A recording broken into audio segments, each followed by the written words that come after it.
I was in London for a speech that I gave to people on securities fraud. One person put up his hand and said, you know, I'm having trouble with this warning that I was given by my travel agent about going to New York. Can you interpret this for me? And it was a list of 10 things to do or not do to avoid being the victim of crime in New York. I said to myself, who would go to a city where you have to be given 10 warnings you won't get killed?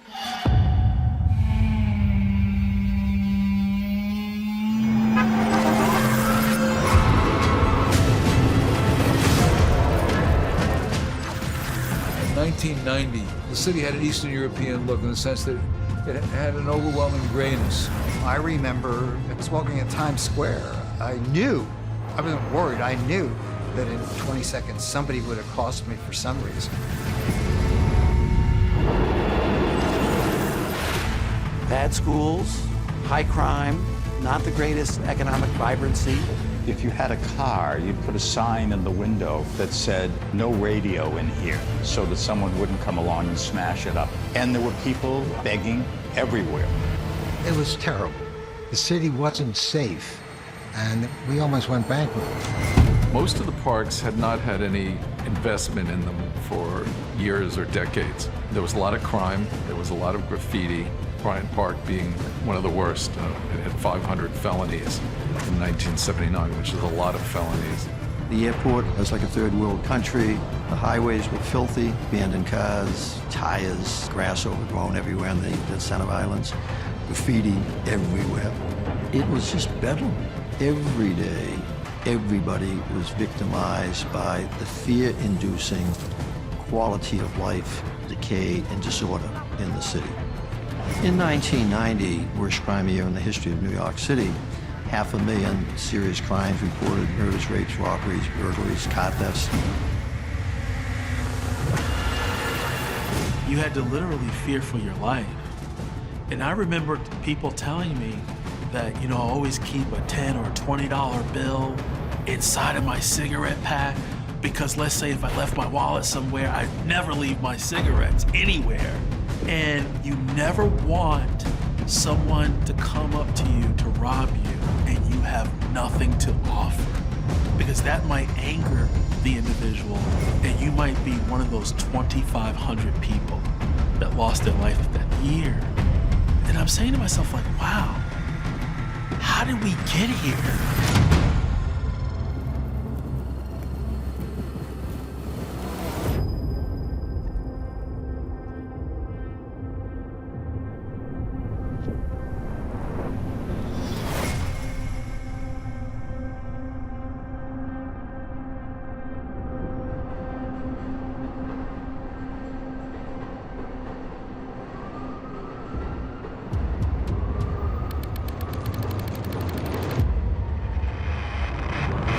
I'm John Lindsay. I was born in New York City and I've lived here all my life. And I'm running for mayor because I know that our city is in a crisis. I plan to give New York the most hardworking, the most dedicated, and I hope the most exciting and successful administration this city has ever seen. Mayor Lindsay in the late 1960s, he was supposed to be a new mayor to address new problems. Before this very day is over, someone will be murdered, children will be bitten by rats, Negroes will be denied jobs because of their race, 50,000 drug addicts will need another fix, 50 jobs will leave the city, countless families will be without water, without heat, and all of us will breathe the deadly air that is the same as smoking 2 packs of cigarettes. He was relatively young, in his early 40s. He was fresh-faced, he was blonde, he was handsome. I think John Lindsay, by and large, was a very positive figure in the beginning. There was this sense of the country was changing. The 60s, early on particularly, was a hopeful time. And John Lindsay, I think, represented that hope to a lot of people. Well, the most extraordinary thing about John Lindsay was that he had total confidence in all of his ideas, which were all wrong. The sounds of New York are the sounds of the drillers into the rock, of the iron workers and all the clangor that says, my skyline, my ever-changing skyline. New York is in the middle of an enormous economic boom, the greatest boom in its history. In this restless, bustling city, always fascinating, always inspiring, ever new, New York.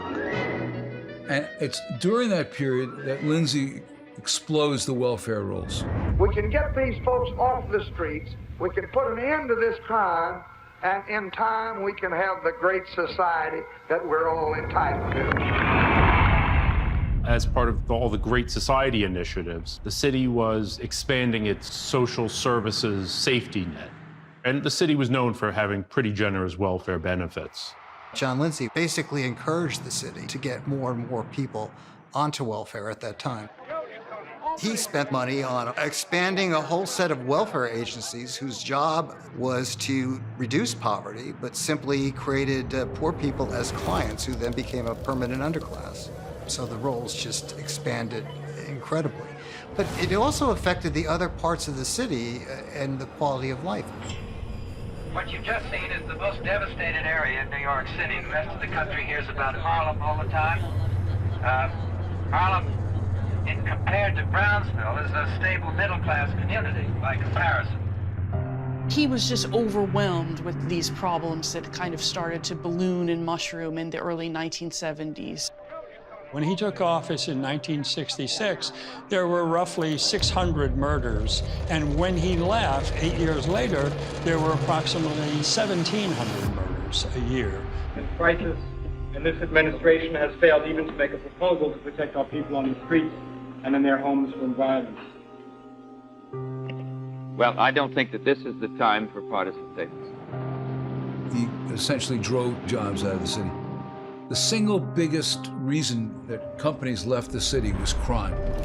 When Police Commissioner Patrick Murphy took over the NYPD in the early 1970s, his focus was reducing systemic corruption within the department.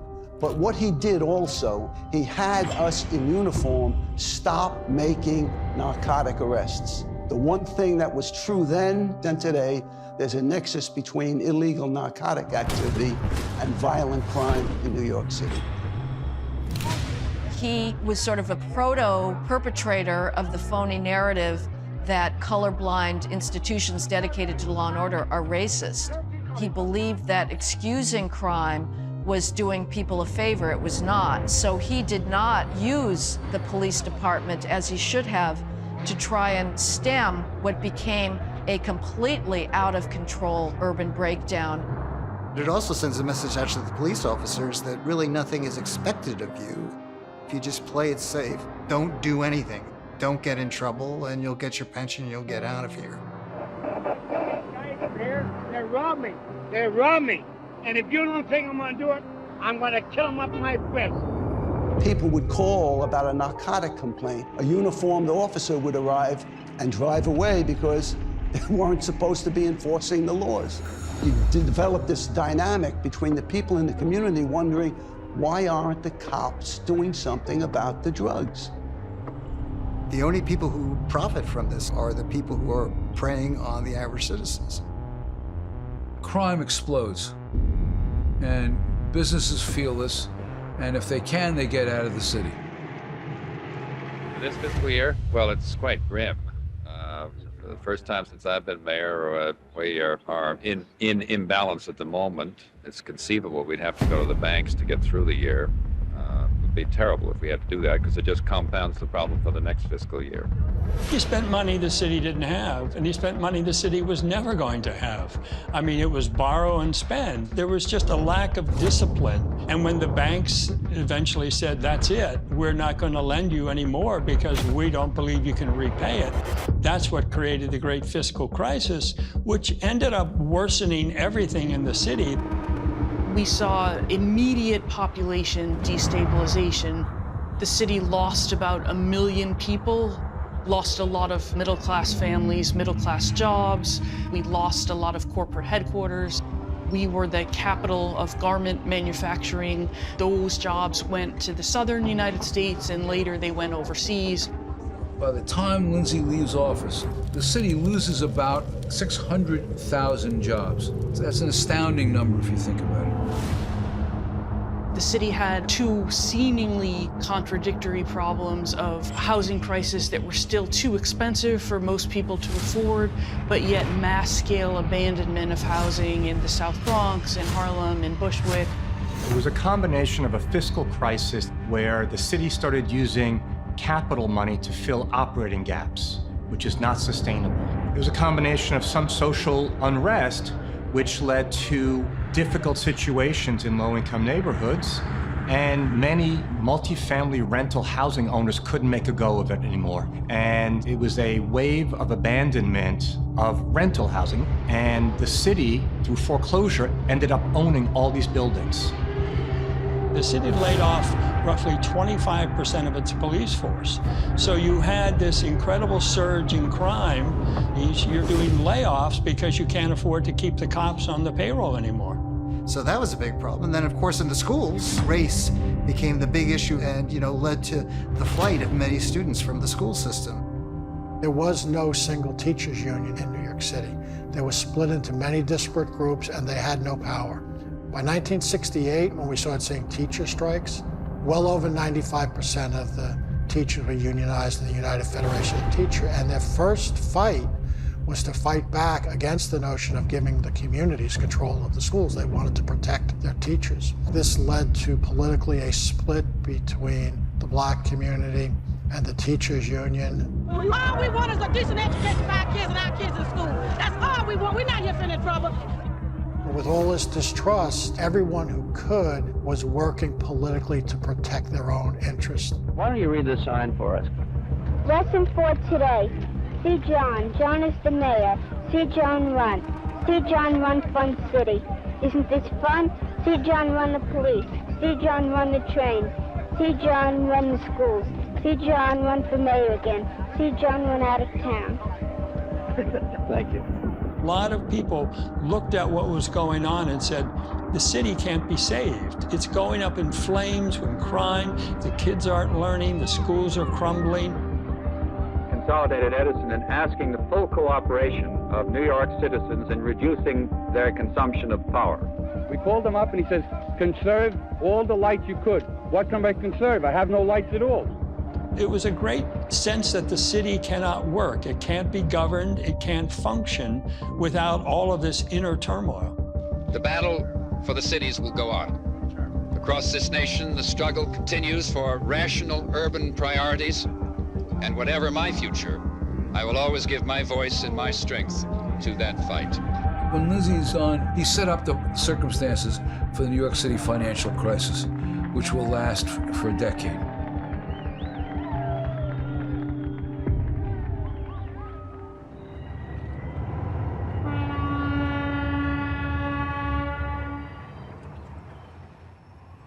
In 1970, the school system in New York City was reorganized. The Central Board of Education was comprised of 7 members. The mayor appointed 2 of those members, and each of the 5 borough presidents appointed a member of the Central Board of Education. So that meant that for the mayor to get anything done at the school system, he or she had to convince 3 borough presidents to get their appointees to go along with him. And they represented various interest groups. Some represented the teachers union, some represented the custodians union. Nobody was standing up for the children. The children came last. As the city started to slip into decay, there were a number of great society liberals who believed in what they were doing, but they realized it wasn't working. And rather than just saying, well, I'm doing the best I can, they decided to try a different kind of business model. Cy Flegel was that rarest of commodities. He was an actual reformer in a city of educators who claimed to be reformers but were disinformers. And Cy's idea was to offer kids in his district, one of the poorest in the city, a choice to learn things in fields that they were interested in, from science and mathematics to the arts to sports.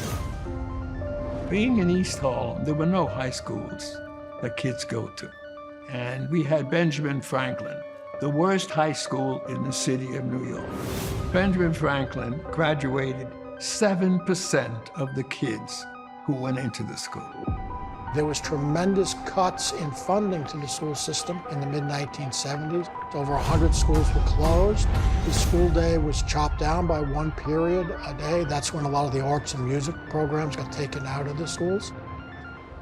We met with the chancellor and we said, we want to take over Benjamin Franklin and we want it closed and we want to create a new high school. And he agreed. This district broke up its middle schools into smaller schools, so you would have like 4 schools within a building. Each school had a particular theme, and students had to choose to go to these schools. They were beautiful schools for some kids. We opened the school and we put Cole Genn in as the principal. Now, Cole Genn was the kind of guy who loved the most difficult kids. So he would let anyone into the school.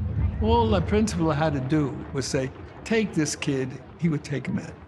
In the 70s, the consensus view was that schools didn't make a difference. So you did not talk about good schools and bad schools. You talked about good kids and bad kids, good students and bad students, or good families and bad families. And so that was an impediment to doing anything. 4 years later, every kid graduated. Every kid went to college. That was a big boost for the concept of creating small schools. So each year, people would come to us with their tales, you know.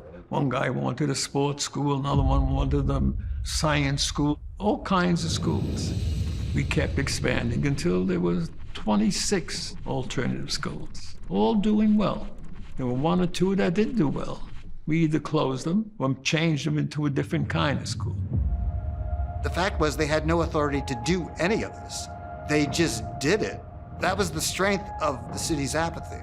There was no money and no interest in what they were doing, which allowed them to experiment to the hilt. When you met someone like Cy Flegel, it was like taking a really powerful, wonderful drug.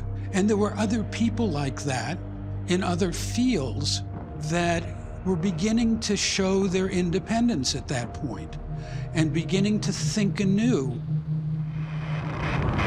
Behind the famous Manhattan skyline, New York is a mess. $13 billion in debt, bankrupt in all but name, the city that was once the envy of the world is falling to pieces. 300,000 people are out of work, the streets are uncleaned, and the slum tenements breed violence almost as a way of life. 4 people are murdered here every day. There's a violent crime every 4 minutes. I do not exaggerate when I say that New York is unique in the history of humankind. New York is not a problem. New York is a stroke of genius. How am I doing? Thank you. I think Ed Koch's first term was one of the great terms in mayoral history, in that he gave the city back its spirit. There was a young generation of baby boomers. Believe it or not, at one point we baby boomers were young, and we were coming back to settle in the city because we didn't want to live the suburban life that our parents had led. The city looked sort of run down and had, garbage in the street, but the 80s were a boom. I mean, the nightclub scene, the restaurant scene here were huge. People went out every single night back in the 80s. On Monday nights, people would go out at 11 o'clock at night. It's never been more alive since probably the 40s or 50s. Okay, girls, very simple. Rolling? What is the best thing in New York? Everything is open all night. That's the best thing. Yeah, everything's open all night, 24 hours a day. And what is the worst thing about New York? You can get mugged going home. After being out for 24 hours a day, you'll be mugged. I want to say this. I've alienated, I'm sure, a lot of people, and I've gotten the support of a lot of people. He was the first Democratic mayor who was willing to say this is really screwed up. As he used to say, I am a sane liberal. And I think he understood that the policies of the last 10 years were insane. Drawing on what he thought was Lindsay's failures, Ed Koch knew that New York could not continue to spend the way it had. So one of the things he did was really to tighten control over spending and take control of the budget department and every agency and make the agencies justify any increase in spending. It made a big difference. It gave the city a sense of confidence. The city comes out of the fiscal crisis under Koch, but a lot of this has to do with the revival of Wall Street, which carries the city with it.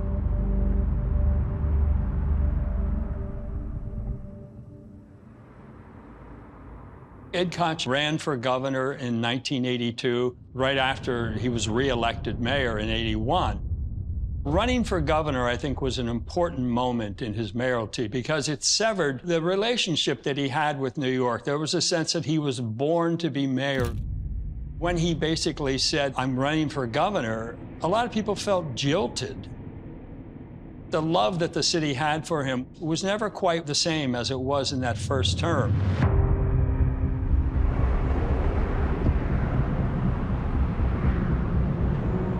My parents dropped me off in the city. And then a couple of weeks later, they said, "So what are you thinking of living in the city?" So I said, "Well, it's horribly gray, and there's concrete everywhere, and I can't get used to the fact that buildings hit the street. And then there's 9 or 10 feet of ugly sidewalk, and there are no plantings. There's nothing green here." I was there for 2.5 years. During that time, I became the chairman of Midtown Community Board number 5, which had to do with zoning. Bryant Park, it's at 42nd Street and 5th to 6th Avenue, so it's exactly at the heart of Midtown. It's the only green space there. So we had muggers, and every entrance to the park had a different drug market run by a different person. I was chosen by the Rockefellers to fix this mess. It was very difficult to take the space back from the criminals and the drug sellers. I got mugged here myself my second month of work, and it felt dangerous. Nobody knew why I took the job. Parks, if they have graffiti and they smell like urine and they have feces all over and you see broken lights and broken fences and overgrown hedges, people quickly get the idea they can do whatever they want there who are lawbreakers. What you feel is that your public spaces aren't really yours, that you know where to walk and where not to walk, who to look at, not to look at. And, you know, the going rule in the 1980s was you did not walk into Bryant Park in broad daylight unless, you know, you were trying to score some drugs. And that was just the rule, that was not part of your New York City. And there were whole sections of the city that felt like that, including, you know, in Midtown Manhattan. So Bryant Park was privatized, which led to a radical redesign of what transpired in the park and gave citizens a sense that they were safe and that this park was now theirs. By putting activity in the park, sweeping up the litter, removing the graffiti, repairing a few things we had the money to repair, we ended up with a crime rate that went down in the 80s, even before the great crime rate reductions that we were part of later. The area near Grand Central is terrible. There were 600 homeless people unserved in and outside the terminal. Litter that was ankle deep by the end of the day, graffiti everywhere, dark streets. Koch people gave the okay to set up on a much larger basis than had existed before, a business improvement district. Covered 50 blocks or so. The Business Improvement District is a specially chartered organization by the city, which allows the businesses in that community to tax themselves and then have total discretion over the way those funds are used. Allowed us to privately provide all the things the city wasn't doing. Litter pickup all day long so the streets were clean, removing the graffiti right away. I did that one first, and then the 34th Street owners got envious, and some of them were the same people, and they said, "You ought to come down and clean up our mess." And the mess there was near Penn Station, where tourists and shoppers went, near Macy's Empire State Building, and very much the same techniques as with Bryant Park and Grand Central. It needed an alternative idea, and the success of it is shown by the fact that 34th Street and others have been modeled after by, now we've got 76 of them in New York City.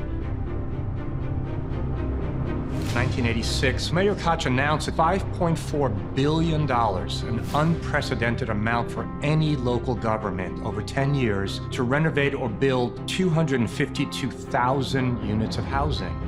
And he was responding to what was the extraordinary extent of the abandonment in these neighborhoods.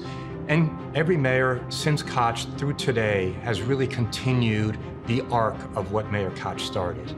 It was focusing on renovating abandoned city-owned housing and financing more affordable housing to create units.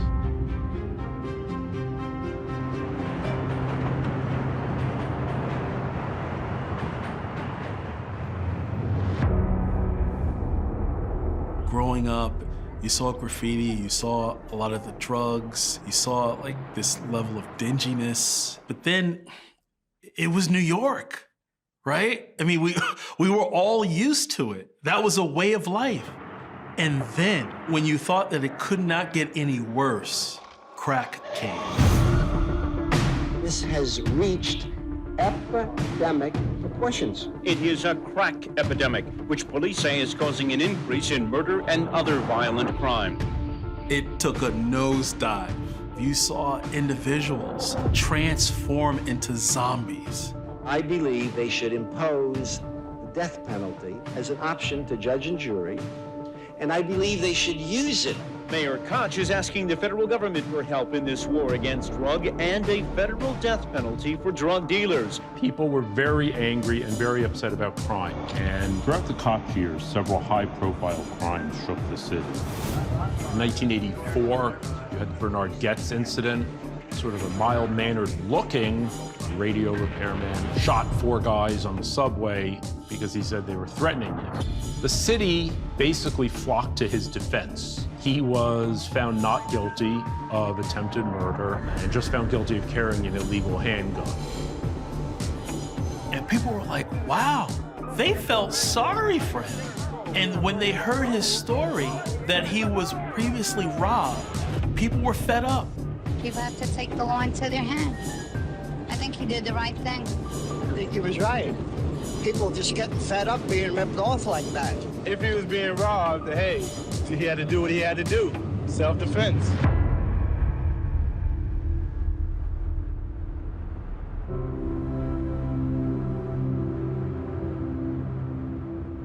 A woman jogging in New York Central Park last Wednesday night, raped and nearly beaten to death. In 1989, the Central Park jogger attack occurred. The story was a group of youths were rampaging through Central Park and beating people up. One woman, a jogger, was attacked. She was raped. This woman was beaten and left for dead. At the time, it horrified people. To understand is to forgive. I don't want to understand what motivates someone to engage in this kind of horror. I want, rather than to understand him, I want him punished. Race was always in the shadow of Ed Koch's mayoralty. He used phrases like poverty pimps and politicians that many in the black community felt were stigmatizing. And so he always had a tenuous relationship with black New Yorkers.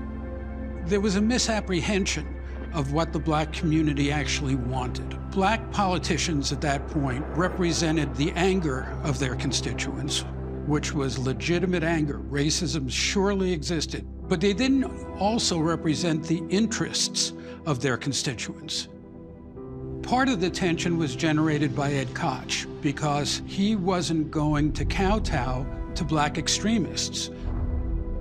Koch was willing to speak out, but the more he spoke out, the more racial tension and friction that he created. And so therefore, at the end of his term, you know, people had kind of had it with the combative Koch mode of governing. He's the most annoying person. Oh, yeah. No, good answer. Right on, good answer. Survey says Ed Koch, yeah, the most annoying person in New York, absolutely. See the cover of New York Magazine? Great cover. Okay, well, make a face like Ed Koch. No, he doesn't. Or just make a funny face. It's that grin with no hair, you know what I mean? It's that whole thing with no hair and the whole grin, that kind of shit-eating, I can't say that here. What's his cable? Sure you can. Why not? Shit-eating grin, it's like all that, yeah, I'm gonna rob you blind. I'm gonna kick you out of this city and kick you out of your apartments. I'm gonna kill you. So you go forward to the end of the 80s, the early 90s, budget stabilized, jobs somewhat stabilized, but still, what do you do about this severe violent crime problem that no one had been able to address in 2 decades? There are people who think I'm acerbic and sarcastic and too New Yorkish. I'm proud to be New Yorkish. Ed Koch ran for a 4th term, but he lost.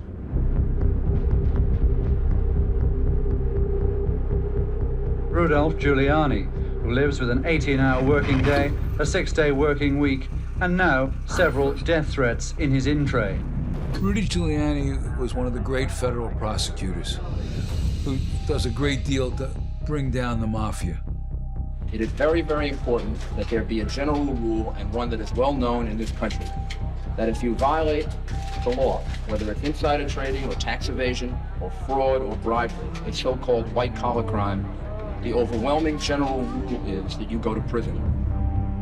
Rudy Giuliani had made a big name for himself prosecuting white-collar criminals in the 80s with all of the stock manipulations and so forth. He famously went into the trading floor of major houses and had people arrested, and perp walked out. You know, he had a real flair for publicity. When I decided for the first time to run for mayor, almost unanimously, my friends told me I was crazy. I didn't get to run against Koch. Dinkins beat him, changed the whole nature of the race, because now I was running against the first African-American nomination of the Democrat Party. But Giuliani is just not a very effective politician, retailer, wholesaler, or anyway. As for my own vote that year, I couldn't vote for Dinkins, but I didn't know if I wanted to vote for Giuliani. For all his talents, he's enormously talented, enormously intelligent. He's a terrible politician. It seemed like he was running for sheriff. He hadn't mastered the issues involved in governing New York. We lost by 2%. Of course, I was sad losing. I remember Senator All-Inspector said, you should look at this race as you have money in the bank. And the question is how you're going to spend it. And I recommend not spending it running for mayor again, because it's impossible. Republicans just can't get elected. My father remembers when he was young, talking with neighbors who themselves remembered the days of slavery. Tonight, we forge a new link in that chain of memory. David Dinkins was a real gentleman and played by the rules as far as conventional politics go. But he really had no understanding of the forces that were going on inside the city at that time.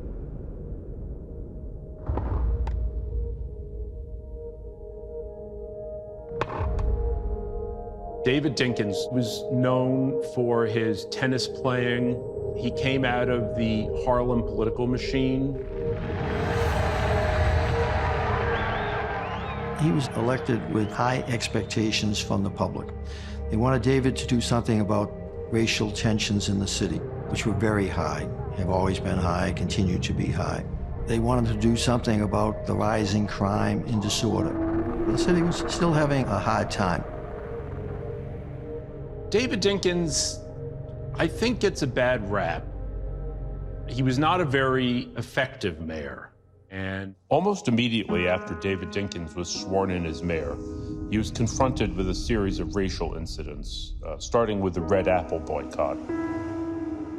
On Church Avenue, there was a Korean fruit stand, a place that I had shopped in a whole number of times. Sonny Carson, who was a less glib version of Al Sharpton, took advantage of a situation in which an African-American woman got into a fight with the Korean greengrocers. Sonny Carson had been shaking down businesses. He tries to create a boycott of the Red Apple. Outside, Carson's people are shouting racist slogans. The city is in an uproar. Dinkins refuses to intervene and bring this nonsense to a halt.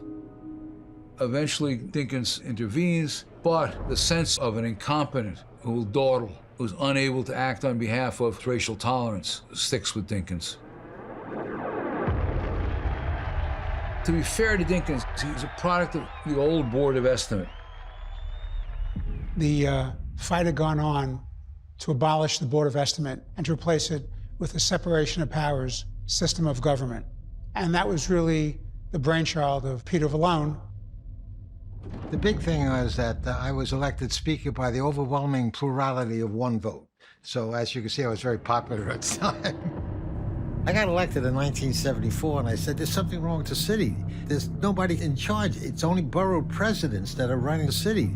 The way it worked was each borough president got one vote. The mayor, the comptroller, and the then city council president, because they were elected citywide, they each got 2 votes. So a total of 11, and it was always a scramble to assemble a majority. And it was really the super legislature. It rendered the city council pretty unimportant. 8 executives running the city. They only care about their boroughs. They don't care about police citywide. They care about police in their borough. They don't care sanitation citywide. They don't care about anything citywide as long as they had their borough working. So there was a lot of deal making. If the city council president wanted to fight with the mayor, then the mayor would have to go and try to get the Board of Estimate vote from the borough president in Staten Island and Queens, or try to make a coalition that way. This is crazy. You have to do something citywide. You need police citywide, you need sanitation citywide, you need everything citywide. The suit was finally brought before the United States Supreme Court, saying it's unconstitutional because how could small Staten Island with 300,000 votes have the same vote as Brooklyn with 2.5 million votes? Under the constitutional principle of one man, one vote, it was thrown out as unconstitutional, and a lot of the power went to the city council. Peter led the charge to bring the city council into the modern age. As a result of that, the city council got the full legislative power of the city to make the laws, the power of the purse to do the budget, the power to do land use, which the council had never had before. Conversely, it also gave the mayor more power because he didn't have to make these deals with the borough presidents. To eliminate the Board of Estimate was the beginning of the liberation of the mayoralty and the beginning of the city's return to effectiveness as a governmental structure. Dinkins didn't know what to do with it. He was a creature of the Board of Estimate. He grew up under the Board of Estimate, and he didn't do much with it.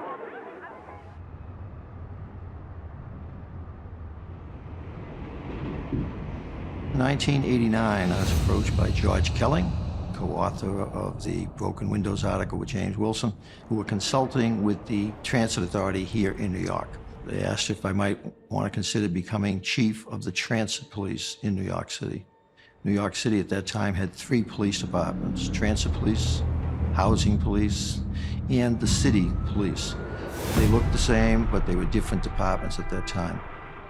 So I came. April of 1990, I was appointed chief of the transit police. We had 26 murders on the subways in 1990. That had remained pretty consistent for a decade. And the Times would say, you're pretty safe as long as you're not walking through some of the long passageways in Manhattan, as long as you're sitting in the middle car. This is as good as it's going to get. The subway, like taking a walk down into Dante's Inferno. The smell, filth, a lot of the turnstiles were disabled. Aggressive begging, people coming on to the train everywhere. And they actually had cardboard cities on the end of the platforms. Bratton pioneered this idea that if we address small crimes in the subway system, we can prevent bigger crimes in the subway system. So they started looking at who was jumping over the turnstiles and who was beating the fare, and found out that a disproportionate number were also wanted for violent crimes, or they were carrying guns or knives into the subway system. So if you apprehend people beating the fare, you can prevent violent robberies and murders in the subway system. And within just months of this, the Times was saying, okay, crime is down by double digits.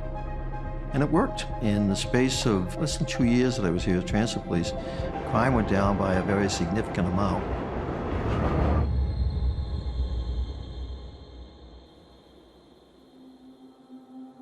On Labor Day weekend, 1990, a young fellow by the name of Brian Watkins, with his family, had come from Utah. They were waiting to take a train, and a bunch of thugs cut the father's pants, they took his wallet out, kicked the mother when she tried to stop them. Young Brian Watkins and his brother thought to fight these guys off, but of course they had a knife, and they stabbed poor Brian Watkins in the heart. And even though he was stabbed, he tried to chase these guys until he died on the steps. Monday morning, after Watkins is stabbed to death, I come in and I've said, Peter, we're going to lose the city. We have to do something about it. He says, what do you think we should do? I said, we have to increase the strength of the police department, not just what you call head count, but patrol strength as well, actually on the city to restore the reality and the perception of public safety. If we don't do that, we're going to lose the city. Peter said, how do we do that? What we're going to do is we're going to have a piece of legislation having a mandatory minimum number of cops by 6,000. And Peter said, can I force the mayor and the police commissioner to do these hires? I said, you can't do it without a referendum. If we do the referendum, we'll win, because public sentiment is for safe streets. People are scared to death. The City Council in New York is a relatively new institution in the way it's formed now, with the City Council Speaker. And the Brian Watkins murder was one of the first major challenges confronting the City Council in the post-Board of Estimate era. With their new powers, they were able to work directly with the mayor to pass crime legislation. I said, Mayor Dinkins, there's no longer a Board of Estimate. You just have to talk to us, the City Council. We want to pass a law. And after a great amount of difficulty, with every single legislature, we got the cops within 2 years. The name of the program that was evolved from these discussions was Safe Streets, Safe City. It was a Peter Vallone initiative. We needed the support of the City Council members. We got it. We needed the support of the legislative leaders up in Albany Assembly and the State Senate. We got it. We need the governor's support. We got it. And the program started in the beginning of 1991. Quite candidly, Mayor Dinkins was not enamored with the idea that we were forcing him to hire more police. His comment to me is, what are you doing to me? Advisors to Mayor Dinkins never really got into this idea. This was not his core constituency, they felt. He had to do more social things, and he's using up this money. So they backloaded the hires, I think, in a belief that if Dinkins was reelected, he wouldn't have to carry through on his plan. It came back to backfire on them because crime was still up. The largest class in the police academy that I can recall, 2,800 police officers were hired in August of 1993. So guess what? They graduated in January of 94 with Mayor Giuliani's arm around them. So he got all the credit for the 2,800 cops. Instead of moving those hires, let's say 6-8 months earlier, Mayor Dinkins could have gotten some credit for that, but of course he didn't.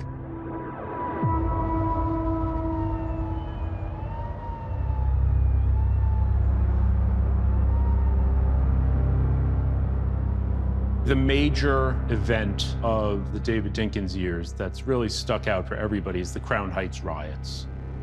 Now, Crown Heights is an area in central Brooklyn inhabited by a lot of African Americans, and also it's the center of the Lubavitch Hasidic community.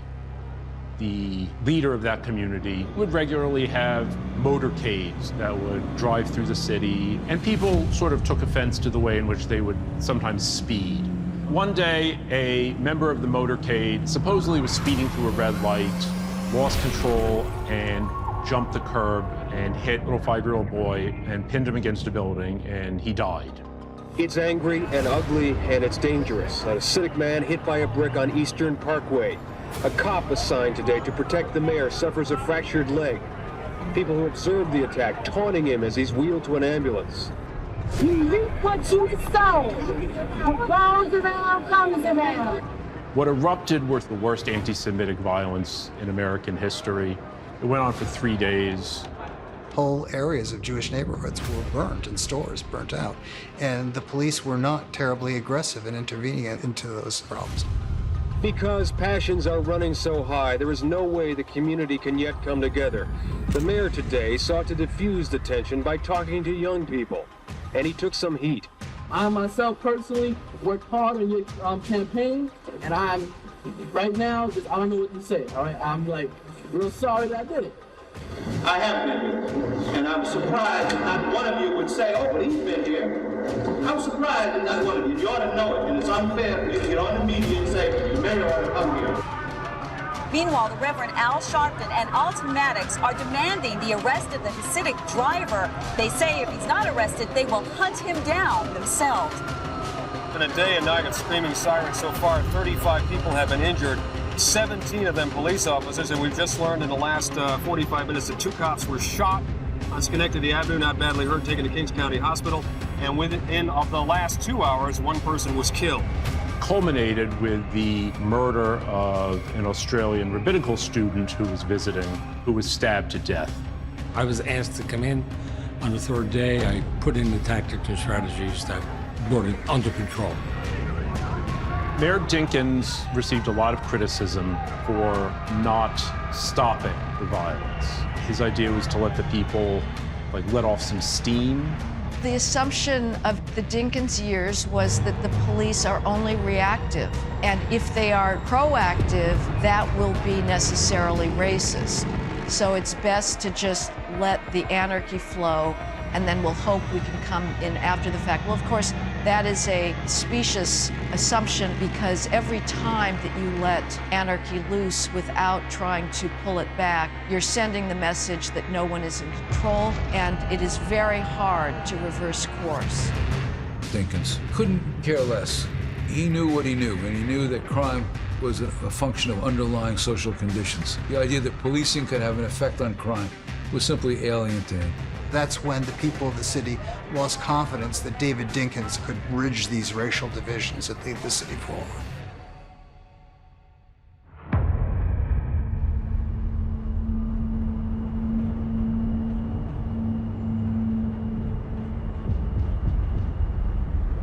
In the early 90s, I was at a meeting of people who wanted to reform New York.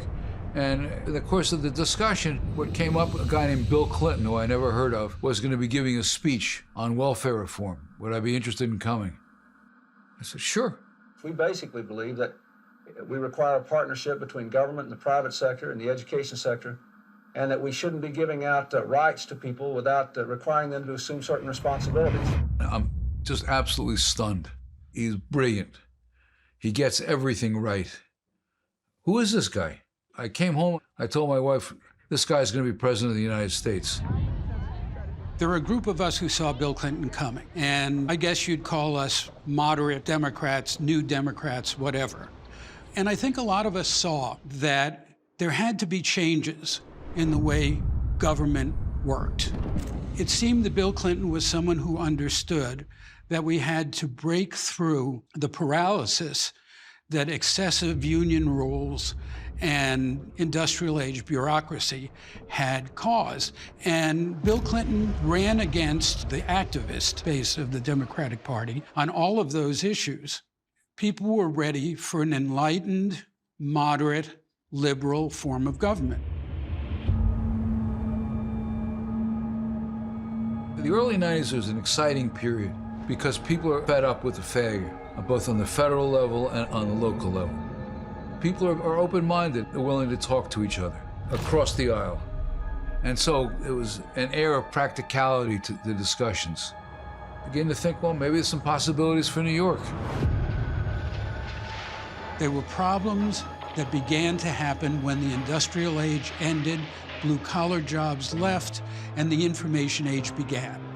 And the Manhattan Institute was one of the first places that began looking in an academic way at problems like addiction, education, crime, family structure. These were things that needed to be looked at.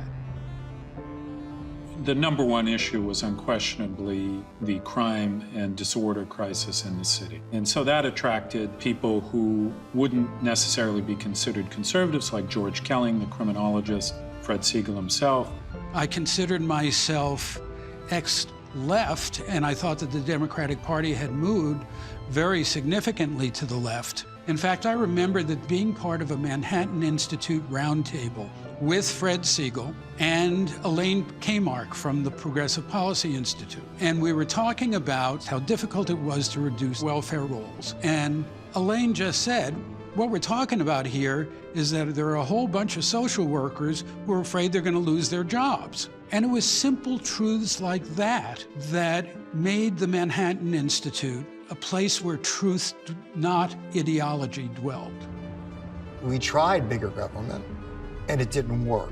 With so much money flushing around the system, people had no incentive to change.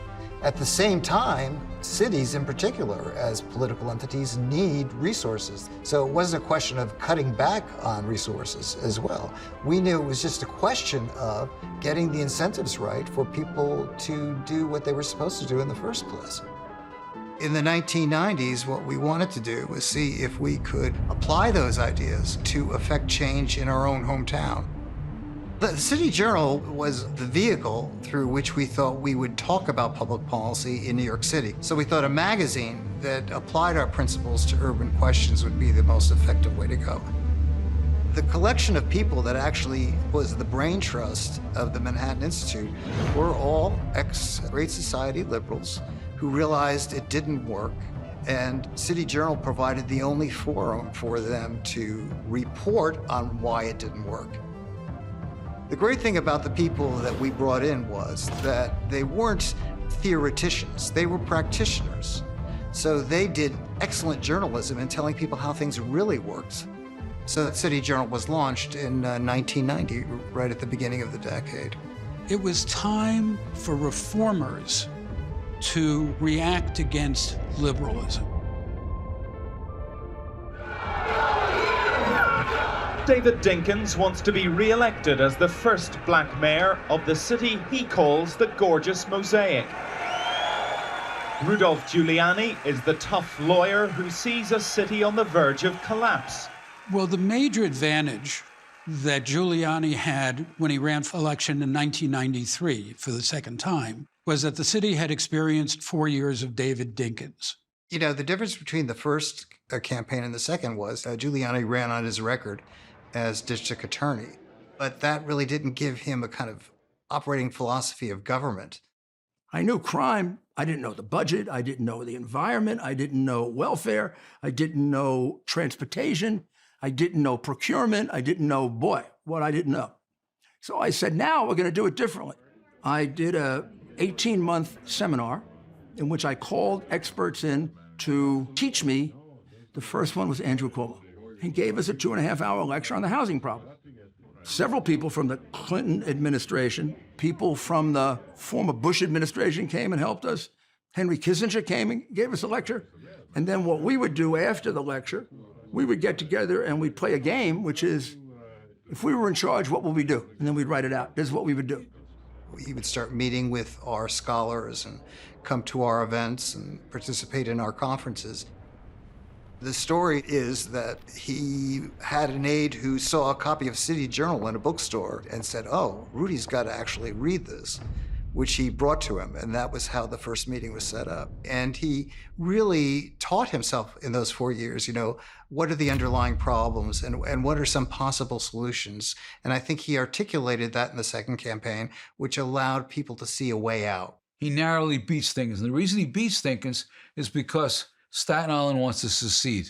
City council was made more of a traditional legislature, and the Board of Estimate was abolished, and they lost power on the city council due to proportional representation, which assigned Staten Island only 3 of 51 seats. Facing being the city's garbage dump, new fees on the ferry, and just feeling marginalized, they voted to become independent. Giuliani promised to acknowledge Staten Island's concerns, and high turnout led Giuliani to win the election by only 3,500 votes. Giuliani comes into office, and the talk is he can't last. The powers that be in New York will get rid of him.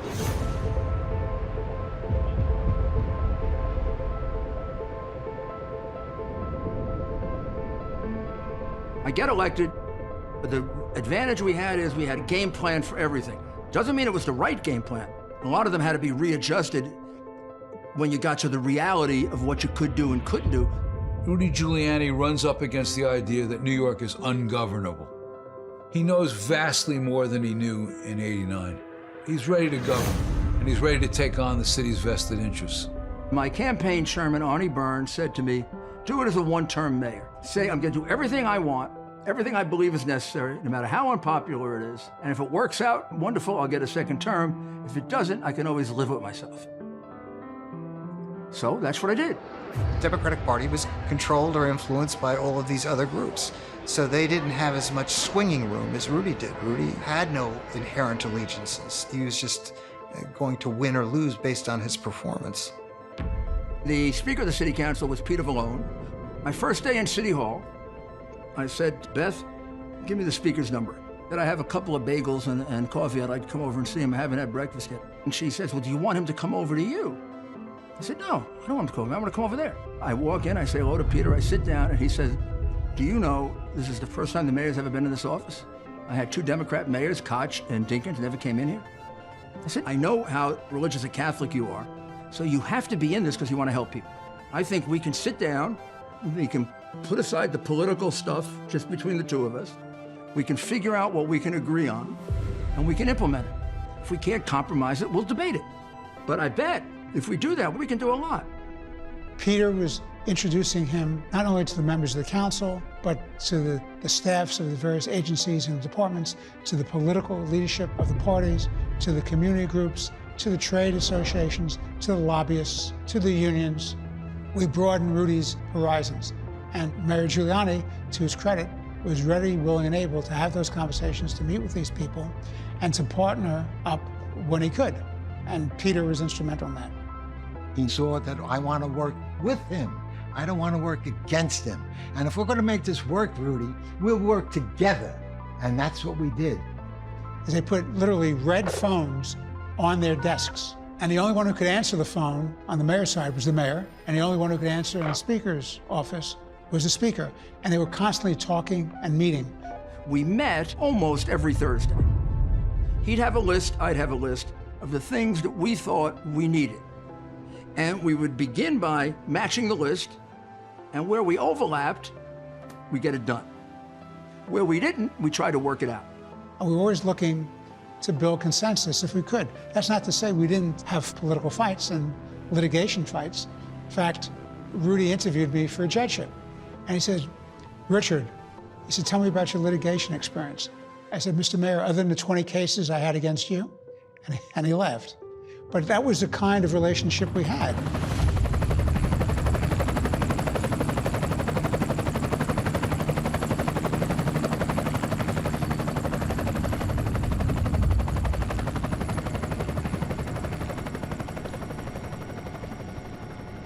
The Clinton era was marked by a recognition in a way that we hadn't seen really since the 1920s, that the business of America is business. Essentially, the idea that Wall Street was it. The opening to China, the huge tech boom, all of that happened under Clinton. And New York City profited handsomely from this approach. And Giuliani was both a beneficiary and a player. Now, it may seem like these are very different political figures. However, there is a kind of similarity in the sense of, I guess what you'd call like, the neoliberal consensus. This idea that we can't go forward in the same way. Clinton was quite vocal about the crime problem and proponents of welfare reform. So those were 2 key areas right there where there was overlap with what Giuliani was trying to do in New York.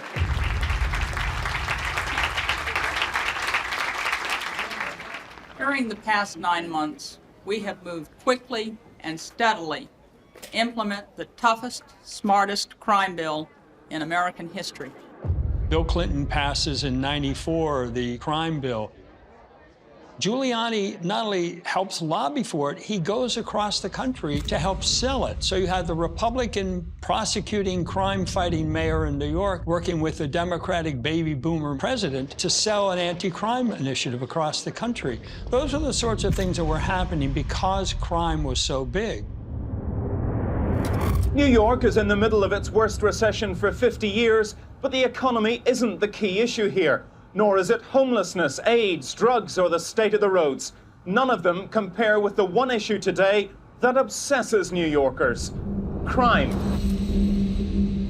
Giuliani begins a search for police commissioner, and he made it clear that he would be potentially interested in naming me as commissioner based on my success in the subway system, and that I would be his choice for police commissioner effective January of 1994.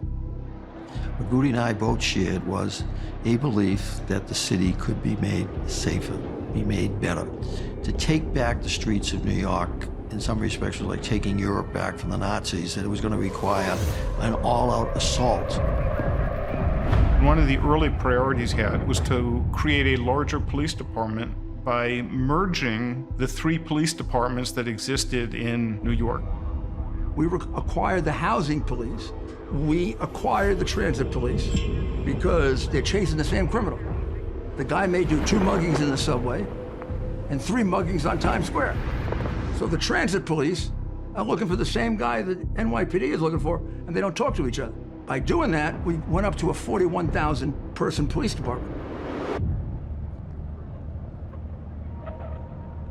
Bill Bratton embarked on this famous experiment in policing called broken windows policing.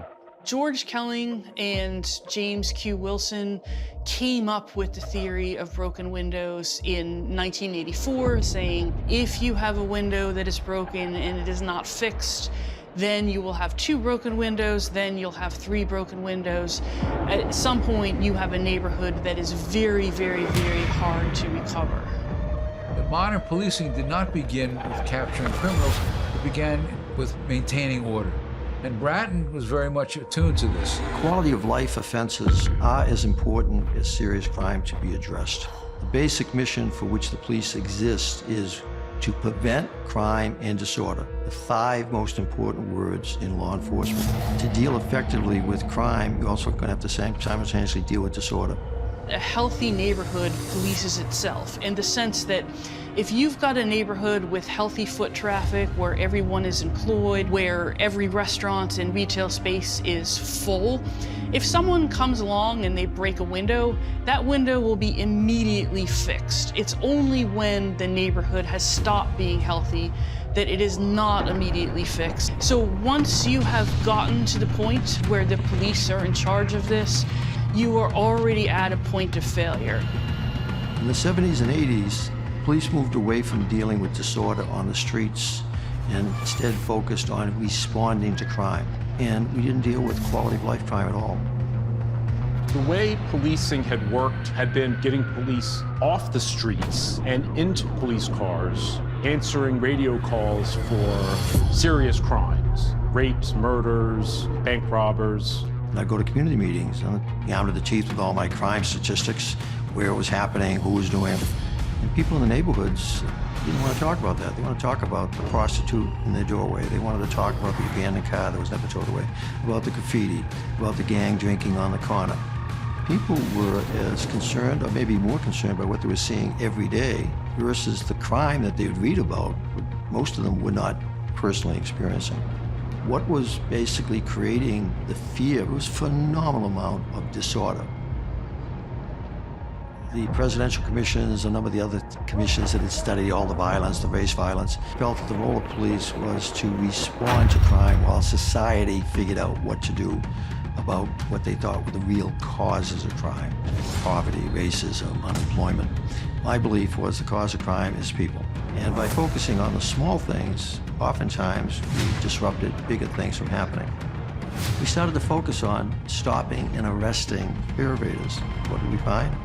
1 out of 7 were wanted on warrants for other offenses. 1 out of every 20, 21 were carrying a weapon, box cutters on up to Uzi machine guns. So by going after quality of life, we're also having an impact on crime. Criminals do not specialize. Criminals are omnivorous.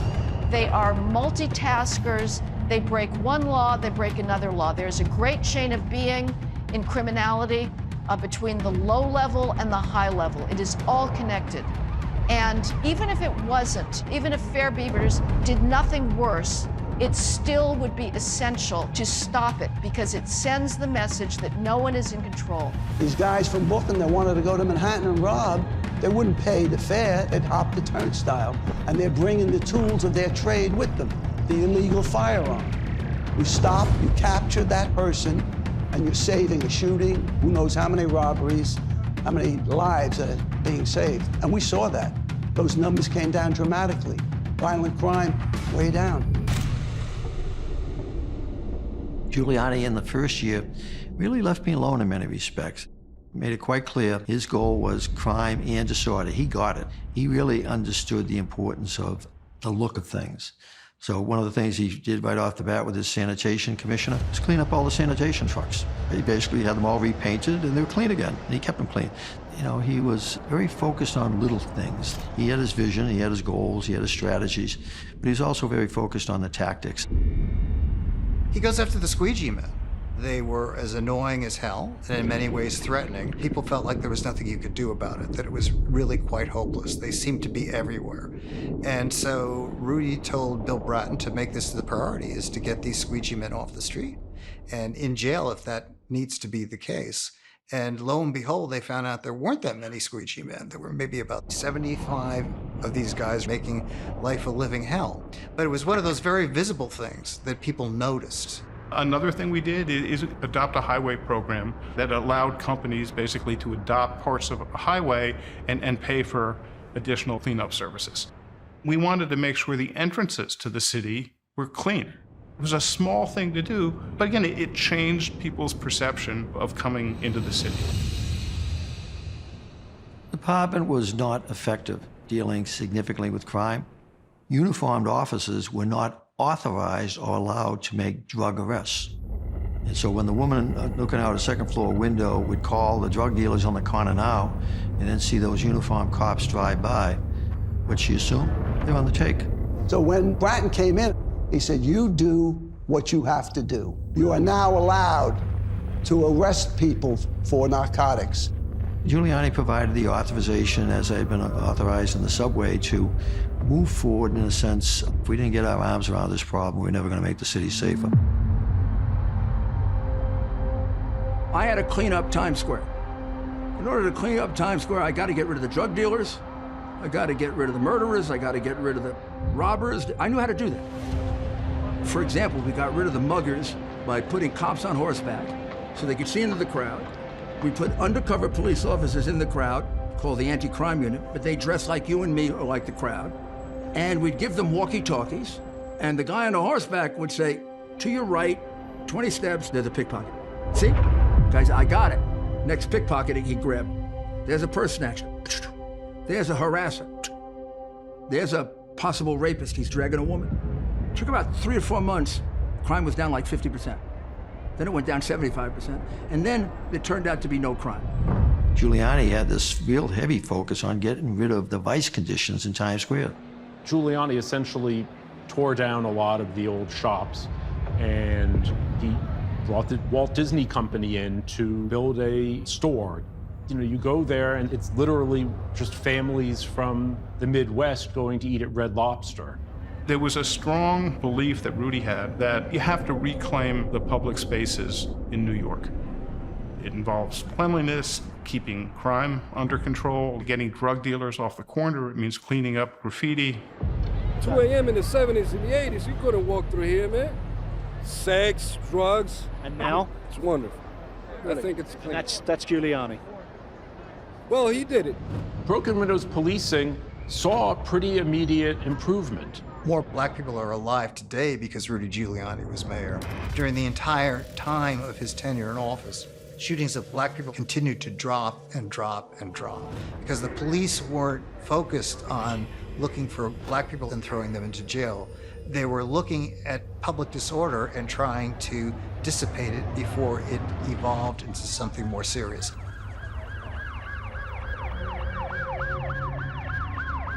The statistics can't tell you, however, is what's going on behind the scenes at the once infamous New York Police Department. It's a fundamental overhaul of the police force as an organization, and a complete rethink of how best to wage war on the criminal, because war and the philosophy of battle is very much part of the new corporate-style thinking. In 1994, Jack Maple, who was my Deputy Commissioner for Crime Control Strategies, probably one of the most brilliant people I've ever known on dealing with crime issues, and Louis Anamone, who was Chief of Patrol, effectively created this system of accountability called CompStat, where they required every precinct to have crime maps and to track daily where crime was developing and to do something about it. So CompStat means computer statistics, and all it is a recounting of each of the 7 major crimes in each of the precincts in the city on a daily basis, so we can get a good picture. How are you doing this week? How are you doing for the past month? And how are you doing year to date? So CompStat has 4 basic components to it. Timely, accurate intelligence. Gather up your crime information every day. Rapidly respond to those patterns and trends, and precinct captain was expected to know about it, talk about it, and what he was doing about it. Effective tactics, where what you're doing about it, was it working? If not, why not? So we're sitting in a room. I'm at one end with Jack Maple alongside me, some other chiefs on the other side, and we're discussing crime. Behind him or her was a map of the area that they were responsible for. And you'd see the red robbery dots. And then you'd ask, now put up the complaints about narcotic activity. You'd see some right around that area where the robbery dots were. And then you'd ask, what about our shooting incidents in this precinct? Put those up on the map. And lo and behold, they're also in that same little bit of an area of the precinct. So I would ask that person standing at the podium, tell me a little bit about what I see on that screen. Who's doing that? Why are they doing it? Why haven't we caught them? How many different patterns do we have here? Are these robberies all individual guys, or are any of them linked? 10% of the locations in the city accounted for over 60% of the violence in the city. And that became clear early on as we're looking at the maps. Although you might have had 1,900 homicides the year before, there weren't 1,900 different shooters. We had 100,000 robberies. There weren't 100,000 different robbery perpetrators.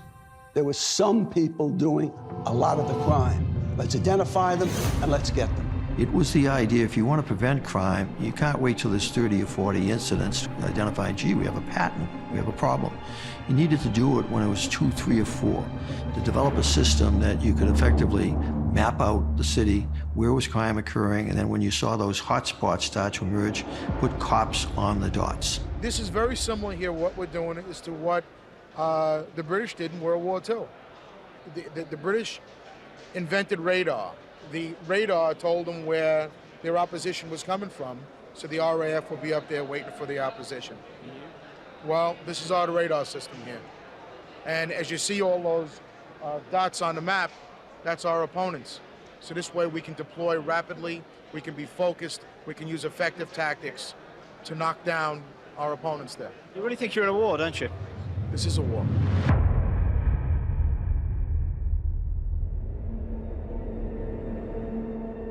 For years, mayors ran for office saying they were going to clean up crime in the subway. When I became mayor, we used the CompStat program to figure out why hasn't it worked. The CompStat program gave us the answer. 75% of the crime is committed in those days on the platform. Only 25% in the cars. All the police were in the cars. We took the police out of the car. We put them on a platform where the crime was taking place. We allocated them exactly the way crime was allocated. 75% of the platform, 25% in the car. All of a sudden, crime went down within weeks by 50%. Within months, people were saying the subways are safe again. And when the criminals would move back, because we had the CompStat system, we were only 2 days behind them. The city never dealt with crime in a scientific way like this before, in an intelligent way like this before. Crime was crime, and who knew how to stop it? Bratton and Giuliani came in and said, we are holding police commanders ruthlessly accountable for crime on their watch. They weren't being held accountable for crime because it was believed that crime was beyond their power to control. They were being held accountable for response to crime. If that police commander did not have the data at his fingertips and a plan to save lives, overwhelmingly black lives, his career was on the ropes. The crooks seem to be taking Monday, Tuesday off, right? And they're working Friday, Saturday, and Sunday. So we should therefore be working Friday, Saturday, Sunday. This changed the atmosphere of the NYPD to a sense of urgency, and that has never left the department. And the more computers got sophisticated, the more sophisticated we became. We could pin map it. We could measure it by time. We could see that auto theft took place in certain neighborhoods between 10 at night and 2 in the morning. So 10 at night, 2 in the morning, we were there. When it moved, we moved with them. After the first year, the crime declines were so dramatic that the papers and the media reporting dramatic declines in crime. So people were seeing where they got the news, but in the reality in their streets, the prostitutes were gone. The squeegee pest was gone. The disorder was gone. Times Square was starting to get cleaned up. I predicted in a speech at the Manhattan Institute in 1996, after I left as police commissioner, over time, as we corrected behavior, there'd be less need for summonses, arrests, stop, question, and frisk. And I was proven right. The jail population went down dramatically. By the time I left after 29 months, crime was down 39%. I benefited from Giuliani being mayor because I don't think that Dinkins would have ever authorized me to be as assertive with many of the practices that we put into place. And Giuliani did. And with the decline in crime, New York City began a rebound. More businesses that had been leaving started to stay, and the city started to come back in a way. We've made a lot of changes in the city of New York. New York City's welfare rolls are down more in the last 6 or 7 months than probably has been the case in, I believe it's in 25 or 30 years. When we came into office, I would say there was maybe 1.2 million people on welfare. And if you looked at the city's projections at the time, it was going to go up from 1.2 to 1.3 without a real plan about how you move people from welfare towards self-sufficiency. At that time, Republicans believed that welfare recipients did not want to work, that they were basically bums. And on the left, you had people who basically believed people were not ready to work, that they needed all kinds of assistance. They had to be helped with their transportation and their education and their training and their housing and their whatever. All of a sudden, you had Bill Clinton and Newt Gingrich talking to each other about how do we change welfare, as Clinton said, as we know it. We have to end welfare as a way of life and make it a path to independence and dignity. Bill Clinton knew more about welfare as it really applies in people's lives than any other president before him. And the fact is, if you look at the history of the negotiations on the 1996 welfare reform legislation, Bill Clinton took a very personal interest in it and could go toe-to-toe with any expert in the country on how these programs actually worked. Era of big government is over. Giuliani wants to pick up on what Clinton's talking about in terms of welfare reform. He wants to have people who are on welfare work. The stars were in alignment. We had a welfare reform president in Bill Clinton, a welfare reform Speaker of the House in Newt Gingrich. We had a welfare reform governor in George Pataki, and we had a welfare reform mayor in Rudy Giuliani. I knew exactly what I was going to do, fingerprinting, workfare, and then I was going to change my welfare workers into employment agents. People used to go to welfare centers to collect their welfare. We renamed all the welfare centers job centers. We also changed the way that the welfare centers functioned when they became job centers. You actually were given job opportunities. A city agency like ours relies on outside contractors to provide certain kinds of specialized services. And one of those specialized services that was really essential to this job is the job placement service, helping people get into employment. And luckily, in New York, we had a program called America Works. And it was the coolest idea that I had ever heard. America Works was the first for-profit company doing welfare to work in the United States. We were able to get welfare recipients jobs. We were able to get private companies to hire them. The country believed very strongly that education and training was the right way to move people from welfare to work. We didn't believe that. What you need is job readiness, and that can be done in a matter of weeks. You have to be prompt and on time. You have to be reasonably dressed. You have to be courteous. You don't need a 6-month college course to prepare people for work. The minute we started going right into the private sector, we were getting 65 to 70% of the people hired. We had specific programs with employers. We had a program with Macy's, for instance, where Macy's would hire people from our welfare rolls. There were work incentives for your housing, and there were incentives for your medical care. So there were a lot of things that incentivized going to work. And so it changed people's perception of what welfare could be, a job opportunity, not a way of life. And America Works was crucial in changing that thinking. Giuliani brought in Jason Turner, and Jason Turner had been in the Reagan administration. He worked for Tommy Thompson in Wisconsin. He basically took on the whole welfare industrial complex of the city. There were 110 employment contractors when I arrived. When I left, there were 13. So we told them that they weren't going to get paid on the basis of political connections. They weren't going to get paid because they turned the lights on in the morning. They had to actually go out and find people jobs. If they found you a job, they got a bonus. The better the job, the bigger the bonus. The longer the person stayed at the job, the longer you got the bonus. So what it meant was you didn't do it for like a 3-week job because you didn't get paid for a 3-week job. They had to remain for a certain period of time. After the first full year that the contract's incentives were in place, the number of people who got jobs doubled citywide. We used in cash assistance JobStat, which was taken from the police department's use of CompStat, and we targeted and focused on neighborhoods and communities where the problem was most severe. Every month we went through statistics looking at which ones of our job centers were helping people get jobs and which ones of our job centers were not, and then we brought attention to the programs that were performing less well and to the people who ran those programs in those offices. And it was a way of holding people accountable at the management level to the performance in the neighborhoods and communities that they were responsible for. That led to bringing the kind of attention that Bedford-Stuyvesant or East New York or the really difficult neighborhoods in the city needed in order to come out of the problems they had been in. Next thing I did is I required you to work if you were on welfare. There's a provision, little known, never used before, of New York law that allows you to require someone getting public assistance to work for a maximum of 18 hours a week.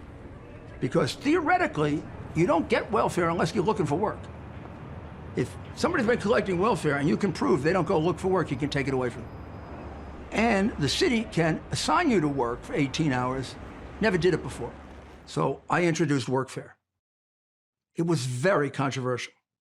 The New York Times said I was running a plantation. When Giuliani starts imposing work requirements on welfare, he discovers something really interesting. There are people on welfare in New York all over the place. Some of them in Newark, in Jersey City, in Patterson. Getting on welfare in New York is so easy that people figure you have to be a fool not to take advantage of it. We had people in the police department who were collecting welfare. They would travel and they would register in Manhattan, they'd register in the Bronx, they'd register in Queens, and they go out to Nassau County. Or they go to Westchester County, or they go to northern New Jersey. We had people collecting 2 times, 3 times, 4 times, 5 times. Their job was collecting welfare. When Giuliani requires people to show up for work, I'd say about 40% just throw in the towel. This has been a good scam as long as it lasted, but it's over. You know, they have jobs. They're not going to not show up at work because they have to rake leaves in the park.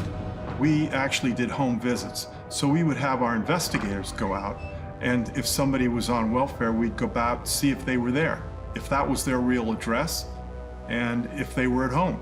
And that reduced fraud tremendously.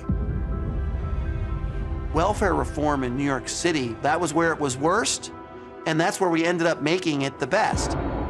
The peak year of welfare dependency in New York City was March of 1995, when it reached 1.2 million New Yorkers, to end at 425,000 through 2001.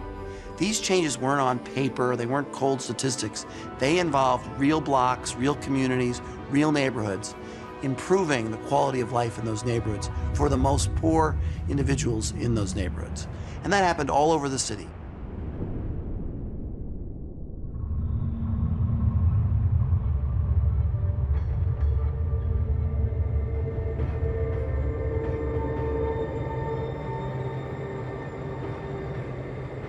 The city owned 60% of the land mass of Harlem, which meant every other building you walked past was owned by the city or abandoned or burnt down or vacant lots. Giuliani brings into office with him a gal named Debbie Wright, who sees the problem and is quick to respond. And she goes about reviving neighborhoods by selling off these properties to people who use them more productively. I think both Mayor Giuliani and Debbie Wright shared the perspective of having properties back in private hands. And she convinced the mayor that she would do it in her own way, which would be no displacement of tenants.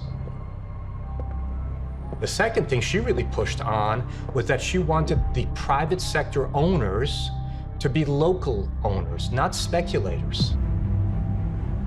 Before Debbie Wright, the law required that if a private owner did not pay his or her real estate taxes, the city would foreclose and take ownership and management of those buildings. She invented the law that said it went straight to the private owner with subsidies for affordability, and it skipped the whole city piece that was costing so much money. By turning this back over to the private sector with the subsidies to make them affordable, we now had stable, safe, clean, newly renovated housing in these neighborhoods. You now saw greater populations in what was a depopulated area. You saw retail opening back up on the ground floors. And you also saw commercial development on the major spines of these low-income neighborhoods. Many of these low-income neighborhoods are what are called food deserts. There really aren't supermarkets with fresh food available. The city put out for bid a development site requiring it to be a supermarket, and Pathmark ended up opening the first supermarket in East Harlem. The value of houses in these kind of neighborhoods just skyrocketed everywhere in the city. Many of the worst neighborhoods, whether it was the ABC block or Washington Heights or whatever, these became very desirable places to live. So I think it was a function of Giuliani becoming more aggressive about eliminating government control over those assets, but also making those assets far more valuable by simply creating a more livable city. What Giuliani does, he revives upward mobility in New York. Part of that through real estate, part of that through simply making the city safe for people who are doing honest work. Because crime had been reduced, public life had been expanded. People were on the streets. You could walk at all hours. What's important is that there's a sense the ungovernable city is no longer ungovernable, that reforms are possible. And the sense of fear that pervaded the city is no longer there. Throughout the city, Giuliani tried to impose the statistical methodology in other areas as well. We were conducting CompStat meetings twice a week. We started seeing housing, sanitation, corrections showing up at the meetings, and then they sat, they took their notes, and they improved those operations in their own agencies. We reduced violence in the most violent jail in the country, Rikers Island, by 90% by using a version of CompStat. We changed the entire way in which we paid sanitation workers. We didn't pay them by the hour. We gave them per day an amount they had to pick up as the base. Anything over that, they get more money. You can't imagine how productive they became. They didn't bother to take lunch. The sanitation department turned around completely. There had been homeless encampments that Koch had started to wipe out, and the Giuliani administration went after these vigorously. Giuliani's policy on those, with regard to street homeless, was that if you're on the street and you've got a sign that says, "I need help," we're going to send somebody out to give you help. And that help is going to include moving you into a facility that either can provide soup or a meal or bed and housing, and not allowing you to just wallow on 58th Street.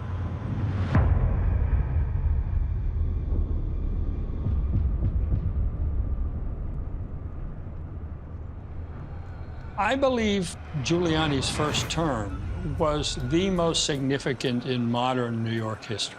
There were 2,000 murders when he took office. After 4 years, there were something around 700. I wrote a profile of Giuliani for The New Yorker when he ran for re-election. And he was running against a woman named Ruth Messenger, who was a classic liberal. And I said that Messenger's campaign was like a swallow being devoured by a threshing machine. Rudy was going to be re-elected mayor. We have 330,000 fewer people on welfare than 2.5 years ago. This year, when it ends, if God is good, will be the safest year, even safer than last year, in 30 years in New York City. I think he got something like 57% of the vote, which was a remarkable landslide for a Republican in New York. Thank you, New York, for re-electing me to a job that I love so much. And you know, with politicians, when they have a great first term, they lose some perspective. In fact, many of them lose an awful lot of perspective. That's why second terms usually aren't very good.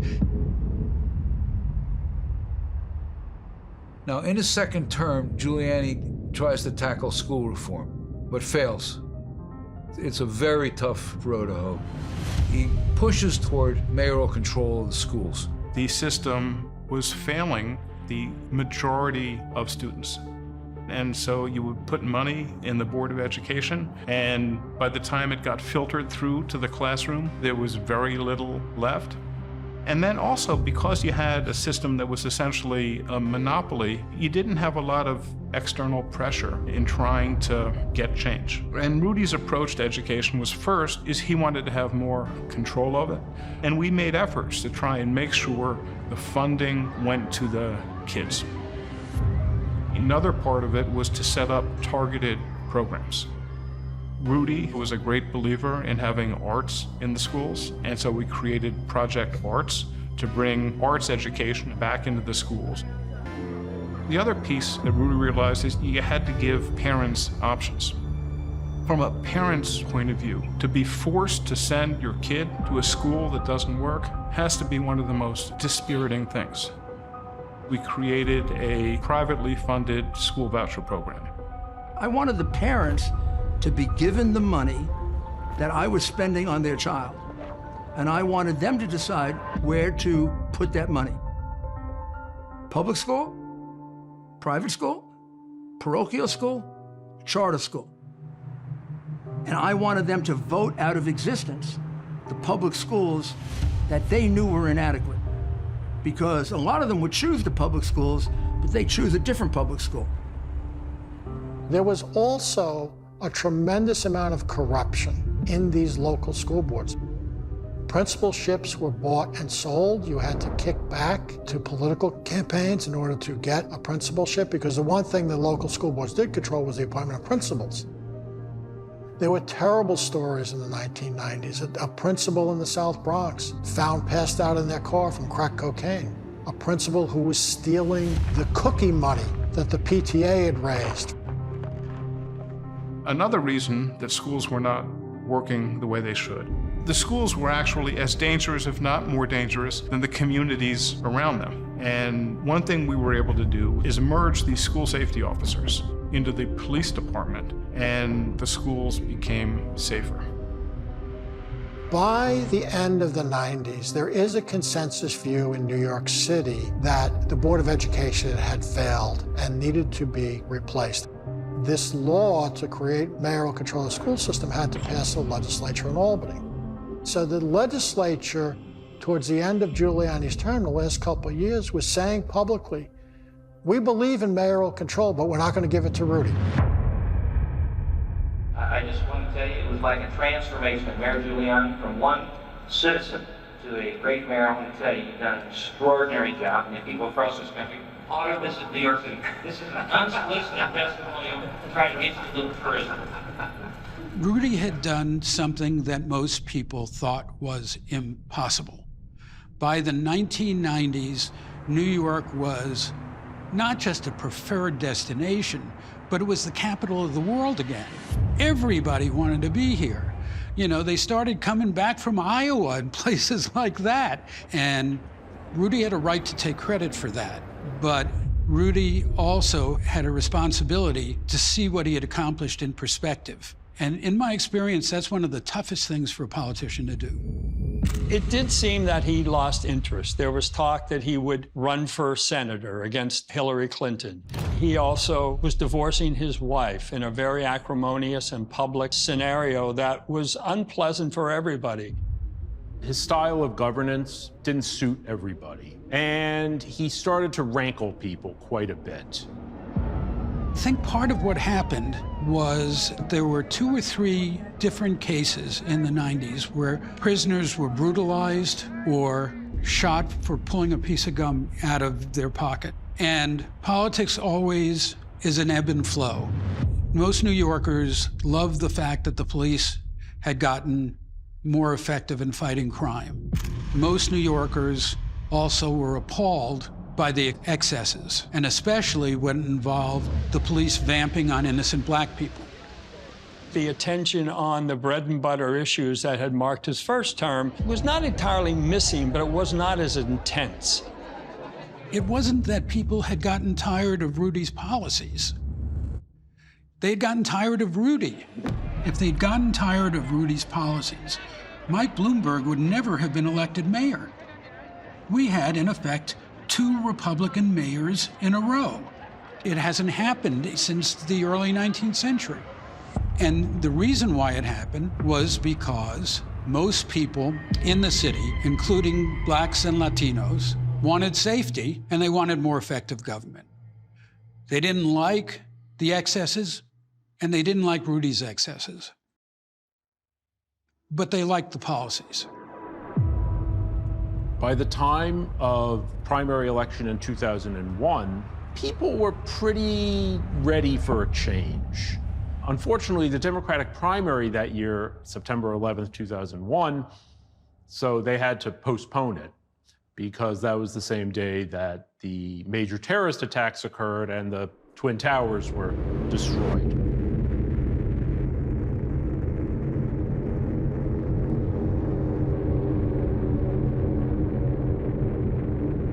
New York is still here. We're here now. We're going to be here tomorrow. The World Financial Center is still here. They're not going to stop us. We've undergone tremendous losses, and we're going to grieve for them horribly. But New York is going to be here tomorrow morning, and it's going to be here forever. This was a huge shock for New York, obviously. Somehow it resurrected Giuliani. He came to be known as America's mayor, because in this moment of fear and crisis, when the President of the United States was sort of not to be seen or found, nobody knew where he was, and it didn't seem like anybody knew what was going on, Giuliani actually, even though he was a lame duck mayor, he was only going to be in for another 3 months, he took command. For sure. I think that's one. That's one, I believe. Yeah. That's what's left. There's one. The North Tower. The rest of it hollowed out, driven into the ground. And even people who didn't like him saw that he wasn't afraid to go downtown and take control of the situation, and it was impressive. One of the things he has done is he's prepared the city for emergency measures. So in 1993, when the World Trade Center attack happened, I think he was one of the few who understood this was part of a larger plot against the United States, and he recognized that New York would be a target. Mayor Giuliani had a vision to hire an independent expert, and he hired Jerry Hauer as the first commissioner of the Office of Emergency Management, which ended up really helping dramatically in the aftermath of 9/11. There's no police department, no fire department agency that would have been able to handle that coordination on the scale that had to be done. Steel workers, ambulance, private ambulance, city ambulance. The whole mix was incredible. Not everything went well. The command center is located in the World Trade Center, which comes down. There was another command center in Brooklyn that became the centerpiece of the response efforts. The city responds well to the 9/11 crisis. You know, at one point he suggested that perhaps he should be allowed to continue to serve as mayor, but that was rejected. But he did throw his support behind Bloomberg.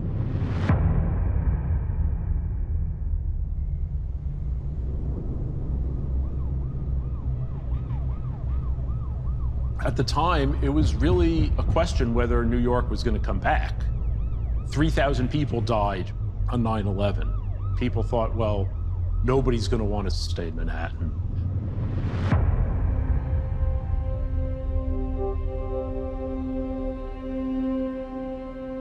Bloomberg was not expected to win. He was a billionaire from Boston who just seemed like he would try to buy his way to an election. Nobody was particularly fond of him.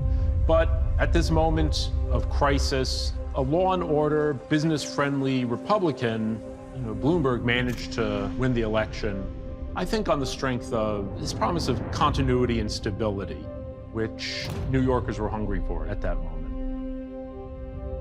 History shows, I think as far back as we can go, that freedom is fragile, that you will always have to fight to protect it. Mike Bloomberg's greatest attribute as a mayor was his managerial abilities. He was a very demanding manager. He expected a lot from you. He was self-made. I mean, he's a very impressive figure. He did have this wartime mayor aspect that he had been forced to assume. He had to make sure that the city's finances stayed good. One of the first things he did was start fining everybody.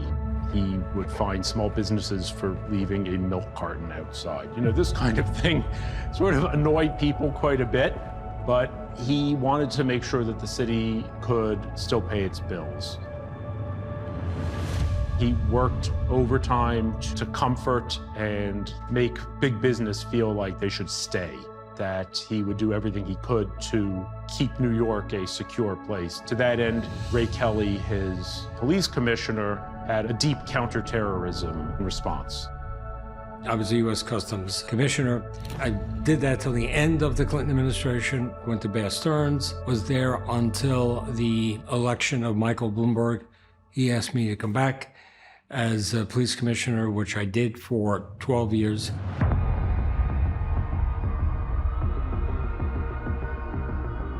The moment 9/11 happened, we had an entire redesign in how every major police department began to look at police in the fight against terrorism. Well, New York City was let down twice by the federal government.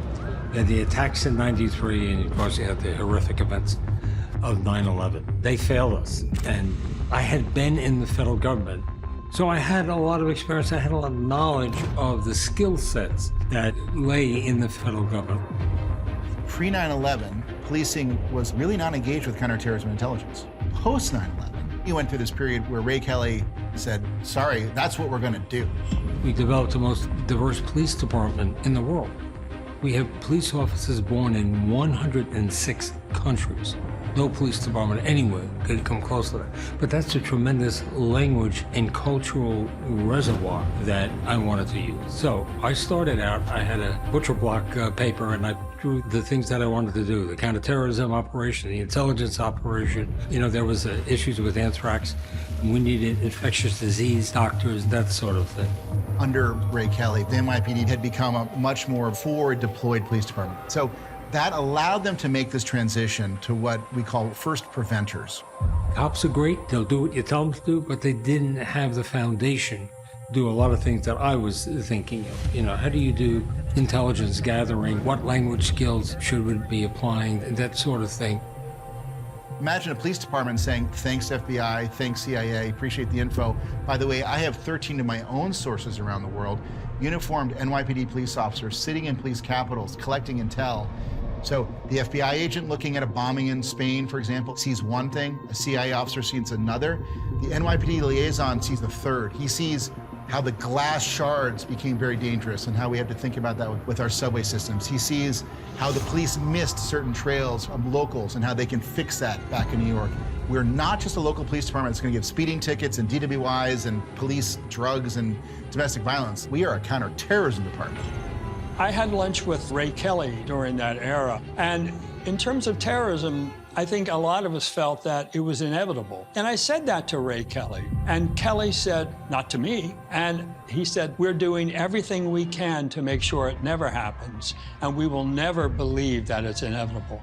And I was really proud that he was our police commissioner. I mean, what a wonderful view of his obligation and duty to New York. And I think that in many ways typified a lot of what the Bloomberg administration was about. It was about moving forward, getting things done. And that's why we have 1,000 police officers dedicated to counterterrorism and intelligence. That's why we have 35,000 uniformed cops on the street to keep us safe, and we have done it. Mayor Bloomberg wanted to take money from the police budget and give it to the Department of Education. I argued against that strenuously. I think, to be quite candid, that Mayor Bloomberg knew that Rudy Giuliani was the crime fighter, he was the 9/11 hero. He wanted to make his mark in some other area. So he took those resources and put them in the Department of Education.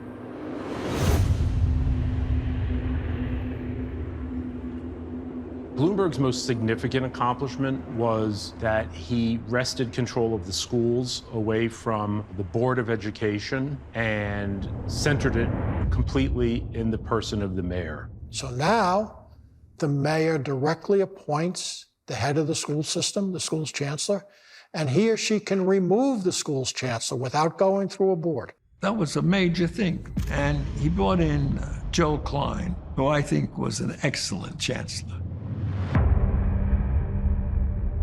I became chancellor in a very fluky kind of a way. Only a guy like Mike Bloomberg would pick a guy like Joel Klein. And the way it happened was I had recently left the Clinton administration where I was running the antitrust division. I had sued Microsoft. So I had a pretty high profile at that time.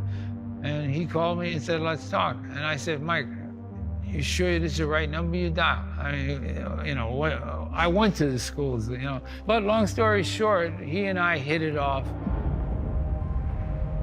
The kids who grew up in places like Bed-Stuy and Harlem and the South Bronx, the kids who grew up, in other words, in high poverty communities, mostly children of color, were getting not remotely the kind of education they needed to succeed. And a 50% graduation rate over a decade is not sustainable. They created a tremendous number of new public schools to replace the failing schools that they had closed. Demonstrably, the test scores went up. The graduation rate, after being stuck around 50% for 20 years, in the next 10 to 12-year period, got up into the 70s. It's now about 77% kids graduate on time. I attribute that to 3 or 4 big things that we did under Bloomberg's leadership. First of all, we instituted much greater accountability. We're going to measure the impact of your work on student learning. Put a letter grade on every school. A school would be an A school, a B school, based on its performance. Second thing we did was we gave a lot more money for teacher salaries, attracted better and better people coming to the system. We brought in things like coaches, that we did a lot more teacher preparation. And finally, and I think probably in some ways the most important thing, we started to focus on the principal as the key leader. Principals can now hire people. So now they can't say, I got this failing teacher that was transferred out, they weren't satisfied. No, that's a very important piece. If you want accountability, you got to give the institution a degree of autonomy. He also pushed through charter schools. Charter schools are public schools that are run separately from the education chancellor, fully funded by the taxes, but they're non-unionized generally. And they can operate, with alternative curricula, alternative teaching models, and some of them have been wildly successful. I knew that the forces that own the status quo were not going to be happy. So what I did basically was set out to go get the great charter network I knew would be high performing. If you bring in a bunch of schools that don't work, parents aren't going to choose them, you're not going to get anywhere. The lack of physical space for charter schools was a big impediment. But Bloomberg and Klein took care of that. It's a public asset. They said, we'll provide you space within the public schools, free of charge. And my view was, but the space belonged to the kids, not to the adult, not to the politician. In 2000, there were about 3,000 students in charter schools in New York City. By the end of the Klein and Bloomberg era, there are over 100,000 students. 10% of the population are charter schools. And mostly adopted a philosophy that just asked for forgiveness, not for permission. And so a lot of times I just put my foot on the gas and said, we're going to open up 30 charter schools this year. And we did it. And by the time everybody kind of looked around, they said, what the hell just happened? And we were saying, oh, it's done. We got sued and we got fights and on and on and on. But I am so convinced by the history of this that the performance of those schools justified every fight we had. And if anything, I wish we had done more, because today there are still 50,000 children, mostly black and brown children, still on the waiting lists for charter schools in New York. Those kids deserve better than they're getting right now from the city.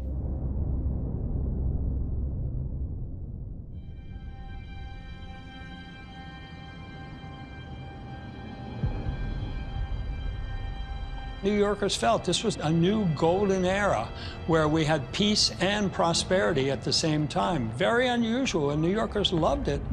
He enhances real estate development by rezoning much of the city. He allowed developers free rein to redevelop parts of Manhattan. Hudson Yards was a Bloomberg project, and he built the High Line, Freedom Tower, the replacement of the World Trade Center. This all bears the Bloomberg stamp. Bloomberg continues most of Giuliani's policies. My job was to help continue to administer the social services programs, building on the changes that had been made by my predecessor, Jason Turner. I kept it going, it was working. There's no need to change just because you want to put your own name on it. And that was very consistent with Mike Bloomberg's attitude too. He wasn't into ego or making a new name or showing that you're different or better. The city's economy was strong, and so we instituted policies that freed up the business community to hire and to employ people and to grow. And so we lived off the growth of the tourism industry, the restaurant industry, the healthcare industry, that we're hiring people. Philosophically, we just kept going. Work over welfare. That's what I did. And Mayor Bloomberg and the team at City Hall stood behind us all the way. Bloomberg continued to push murders down. One of the innovations they really took advantage of was stop, question, and frisk. Stop, question, frisk is police can detain someone and quickly search them to see if they're carrying anything just for the protection of the police officer. And this was applied, some would say indiscriminately. He pushes stop and frisk policing much too hard. It produces an overreaction. It is time to end stop and frisk. 14 years ago, we thought Rudolph Giuliani was out of control and he was only doing $80,000 a year. Last year, Bloomberg did almost $700,000 a year. You know, people say stop and frisk was criminal. And in 2013, stop and frisk was struck down as unconstitutional and crime continued to drop. You had neighborhoods that had become so safe that you had two-parent families moving in that brought stability, that were eyes on the street, that were serving the role of police officers. Police is always the second best solution to urban disorder. The best solution is families. So New York managed to keep crime low because the demographics of high crime neighborhoods had changed.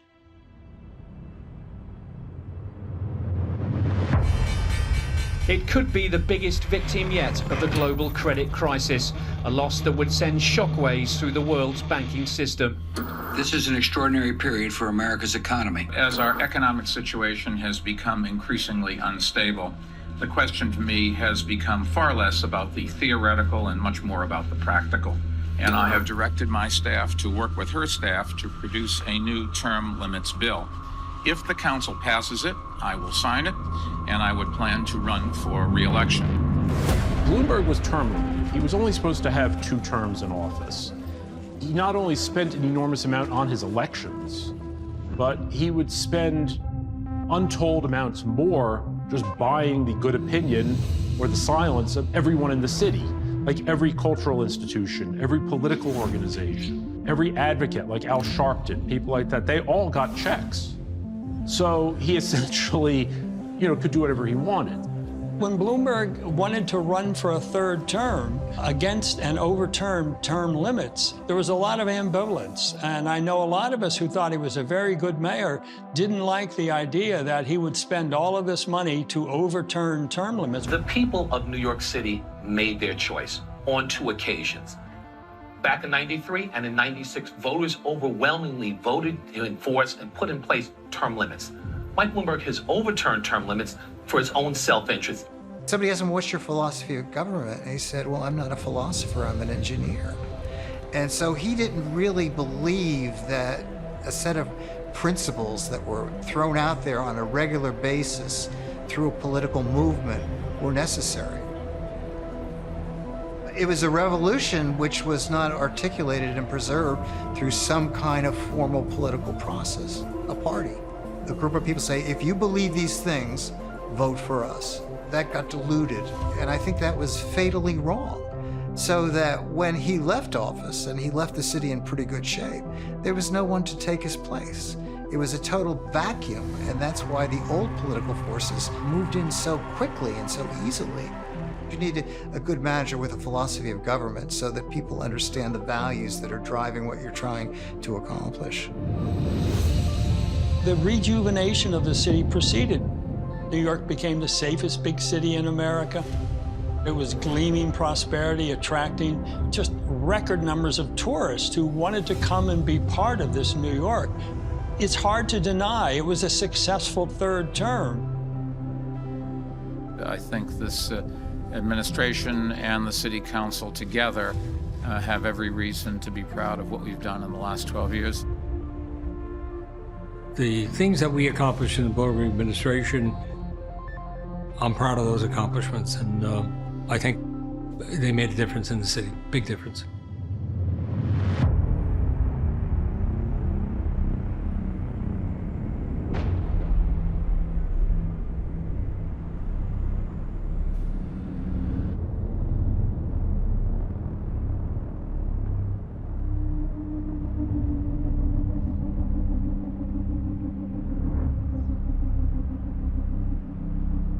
By 1990, liberalism had become stale.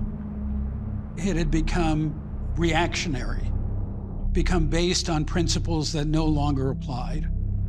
It needed to be reformed through the use of market principles like choice.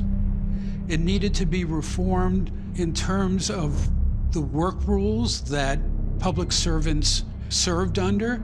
Civil service needed to be reformed. The system had to be opened up because in 1990, New York was a city that was run for the benefit of its employees, not for the benefit of its citizens. By the end of Bloomberg, New York was a city that was being run for the benefit of its citizens once more. Not that it was perfect, not that there isn't more that can be done. But at least we now know that there is a path to get there. I think to sum up the 20 years of Giuliani and Bloomberg is to say they had achieved what people thought was impossible. People thought it couldn't happen. There was no palpable fear of living in any neighborhood. You could take the subway at any time of night. You could send your children to the store and there was no worry about what was going to happen. So, I mean, maybe it's too obvious how precious, orderly, safe neighborhoods are for the working people and the middle class who've always been the backbone of the city. Public space is just so important. And Giuliani and Bloomberg, for whatever their faults, they did give New Yorkers a city where you could feel safe and it was possible to get a job and live just a normal life. So many people on the left, including in the media, and God bless us, the New York Times, will never forgive Rudy Giuliani for being successful. They didn't like his personality, they didn't like his point of view, so they were not really ready to acknowledge much of anything. The experience of the Giuliani term was the result of real efforts and real ideas by real people, and it didn't just happen. And if you don't really understand that legacy, you're doomed to watch it fall apart before your very eyes. A lot of the change in perception about what a city can do and what a government should be that we created has created new neighborhoods. Brooklyn has exploded. There are new neighborhoods in the Bronx. And for a city to survive, it's got to grow. And who thought that New York City could get bigger? Well, it's getting bigger by taking areas that never viewed themselves as neighborhoods and turning them into vibrant communities. And I think those developments in the city, that growth of the city, a lot of that has to be credited to Rudy because he made the city be a place that people believed had a future. One of the things that's true about the revival of New York, the mayor, policy thinkers like the Manhattan Institute and others created a framework. It's not enough to simply say to people, well, you have a choice. Somebody has to take risks to do that. And that occurred from people in New York City of all political stripes to step in and create new schools, work with the police to make the streets safer, develop innovative approaches. You need everyone involved in this. And we proved everybody wrong because in the late 80s, there were very few people that thought that New York could be turned around.